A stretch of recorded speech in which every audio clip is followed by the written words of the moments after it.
Hi kaibigan, paano nga ba gawing 5G ang data ng ating SIM? Ito po ay isang tricks kaibigan kung saan gagana ito sa iyong phone pag ina-apply mo ito dun sa settings ng iyong phone.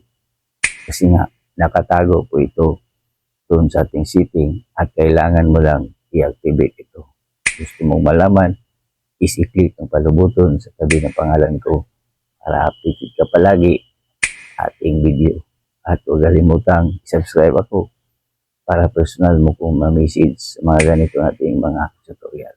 Tara, let's go! Okay, i-open mo lang yung phone kaibigan. At ito po ay isang phone tricks kaibigan kung saan mapabilis ang data ng ating SIM gamit ang 5G setting ng ating phone kung saan hindi mo pa ito alam kasi nga nakatago po ito sa features ng ating mga cellphone. So ganito lang, hanapin mo lang ang settings ng iyong phone, i-tap lang.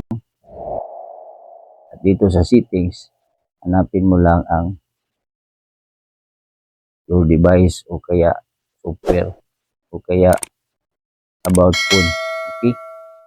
Hindi tayo magkapalang phone. Sa akin, about device. Yan. Dito, itatap natin itong version. Sa iba, build number po ito.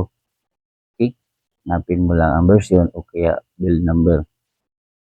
At dito sa version number, ilulong press lang natin itong itap mo lang ito ng 7 times.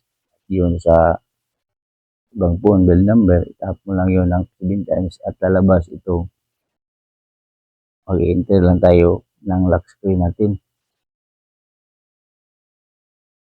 At kung nakapasok na, you are now a developer na. So magbaback tayo. Back lang tayo.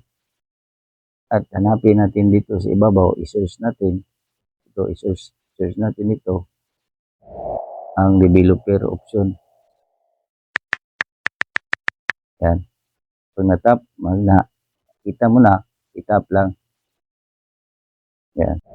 So kung nakapasok na tayo dito sa developer option, mag-scroll down lang po tayo. Scroll down lang po tayo. Okay. Sundan mo lang ito hanggang matapos. Then makikita po natin itong 5G. 5G SIM 1, 5G SIM 2 ito. I-tap lang natin itong 5G SIM 1. Then, itong 5G SIM 2, itagil on din natin. At sa ganyang paraan, 5G data SIM na ang iyong phone at kalakas na ang signal data ng iyong phone. So, gagana lang po ito sa mga Android phone na mataas ang rating.